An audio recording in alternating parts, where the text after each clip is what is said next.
কোনোদিন চান করে তারপরে বেরোই, আজকে তো চান করিনি, তার মানে এখন চান করতে হবে, তারপরে খেতে হবে। এই যে মাছ ভাজে, তেলাপিয়া মাছ, এখানে দুটো একসাথে বসি খেতে। না রে বাবা, আমি এখন চান করব। এই মাছটা আমি আজকে সকালেই এনেছি। সাদা ভাত আর শাক ভাজা, এদিকে রয়েছে ডাল, পটল ভাজা, তেলাপিয়া মাছের ঝাল আর টক দই। নমস্কার, আমি পলাশ ঘোষ আর আপনারা দেখছেন the Bengal express travel, foods and more.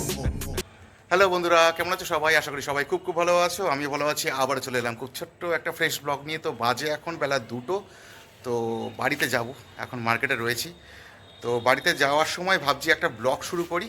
তো ব্লগটা বাড়িতে গিয়ে চান টান করে খেয়ে দিয়ে তারপরে শেষ করব। তো ব্লগ করা একটা মোটামুটি নেশা মতো দাঁড়িয়ে গেছে, যে ব্লগ না করলে আর ভালো লাগে না। তো দৈনন্দিন জীবনযাত্রা যতটুকু পারি তোমাদের সাথে শেয়ার করি। আর একটা জিনিস দেখাচ্ছি, এই যে মার্কেট দেখছো নতুন তৈরি হচ্ছে।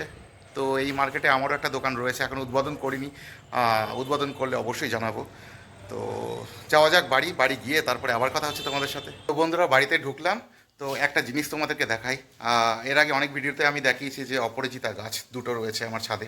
তো আরেকটা অপরাজিতা গাছ রয়েছে, একটু দেখাই তোমাদেরকে আগে। তো এই হচ্ছে আমার আরেকটা অপরাজিতা গাছ।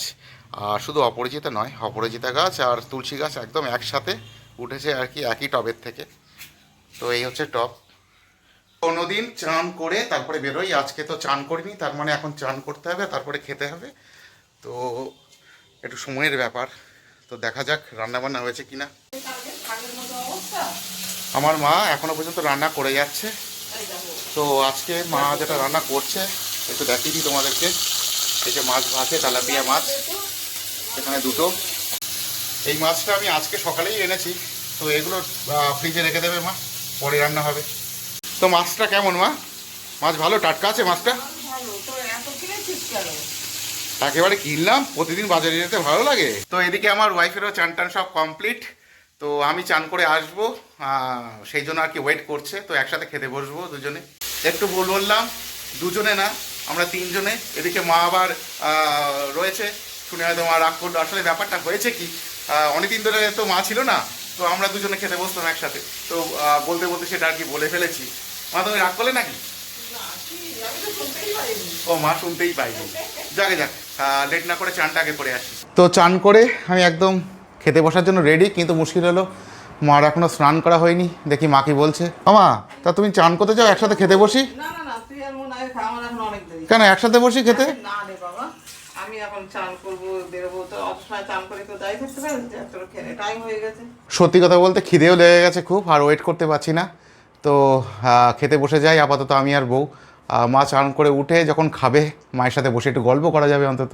তো আমার ওয়াইফ ভাত বাড়ছে, তো এবারে খেতে বসবো। তো আজকে দুপুরবেলা আমার কি মেনু আছে একটু দেখাই তোমাদেরকে। তো আজকে দুপুরবেলা মেনু হলো সাদা ভাত আর শাক ভাজা, এদিকে রয়েছে ডাল, পটল ভাজা, তেলাপিয়া মাছের ঝাল আর টক দই। তো অনেক দিন পরে মায়ের হাতের এরকম মাছের ঝোল খাচ্ছি। তো মা মাছের ঝোলটা খুব সুন্দর রান্নাও করে। তো আজকেও করেছে, তেলাপিয়া মাছ এনেছিলাম বাজার থেকে। তো বলেছিলাম যে মা সর্ষে বাটা দিয়ে এটা ঝাল করো, তো সেটাই করে রেখেছে আমার পছন্দের মতো। তো খেতে থাকি, খেয়ে উঠে আবার কথা হচ্ছে। তো খাওয়া দাওয়া কমপ্লিট।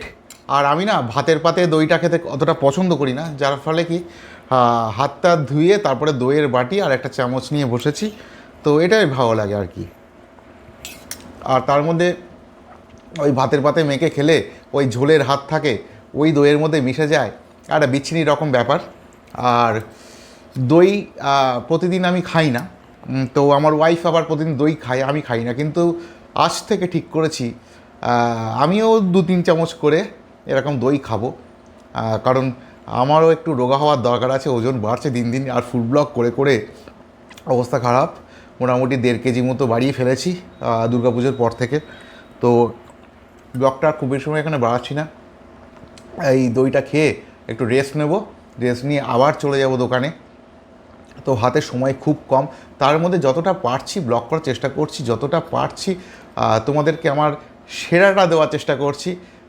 শুধু তোমরা একটু ভালোবাসা দিও, একটু সাপোর্ট করো।